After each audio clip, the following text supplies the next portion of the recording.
A Kyle neighborhood is sinking. House foundations, roads are cracking. Residents have spent tens of thousands of dollars on repairs, and they want the city to do something. Fox 7 On Your Side reporter Angela Shen has the story. Notice it right away when you drive into the Post Oak neighborhood in Kyle. Bumpy and cracked roads. Some of the houses are even separating from the ground. Arthur Rogers moved into the Post Oak neighborhood in 2017. A few years ago, he started noticing erosion under his driveway, which is separating from the ground. We noticed stuff started kind of sinking. We noticed inside our house there were cracks in the ceiling and up the drywall, and just progressively getting worse. He's had plumbing issues. His front patio is loose. One of his front steps is gone, and the sides of his house and back patio are separating from the ground. Plus, the back fence is slanted. We're having to pay more for insurance because we have claims because we just can't pay for this stuff out of pocket. I've got 2 young kids, and both my wife and I work, and it's just still not possible. Ryan Grosskopf, who has lived here for 12 years, started noticing problems about 5 years ago. He's had foundation issues, roof issues, plumbing issues, and his driveway is caving in. I got a house that I paid off cash. Okay, thinking I'm good. I'm going to be retiring soon. Not happening.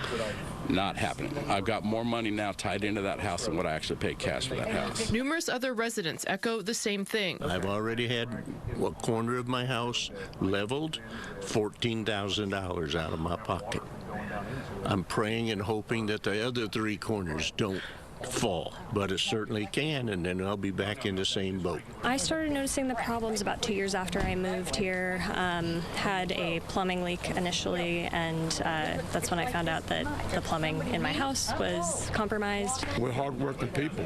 You know, $30,000 for me is a lot of money. Fortunately, I don't have a mortgage, but I'm going to have to pay for at least $30,000 with the interior repairs as well. It's not just foundation issues on individual houses. It's an issue on a lot of the roads too. Here at Dunbar and Langley, you can see the middle of the road significantly drops down right in the middle. Look at how much the car is bouncing when we drove down the street. The sidewalks are all crumbled. My driveway's cracked in half. I mean, I thought, just sell this and get out of here. But I can't sell it with good conscience. And nobody wants to go down Langley and buy a house anyway. So, you know, it's kind of been a big, huge hit for these people. And it's just frustrating. The city has to know about this. Nothing gets communicated to the residents, and that's what's got me upset. The city of Kyle says they're aware of the concerns and are working to find solutions.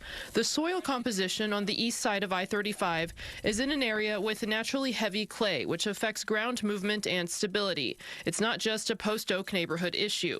To help with long-term improvements, the city is working with HDR, a consulting firm that specializes in engineering and infrastructure evaluation.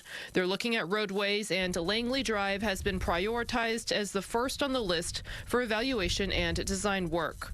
Over the years, the city has made repairs and reconstructed parts of the road in Post Oak, but those have degraded faster than expected. The city says their role is to make sure construction and plumbing systems are up to code, but foundation concerns and manufacturer recalls are up to the homeowners. The solution is actually the city doing their job. Work needs to be done here. The final report from the consulting firm is expected to be done in spring of 2026. The city says they're committed to keeping residents informed. For 7 On Your Side, Angela Shen, Fox 7 Austin News.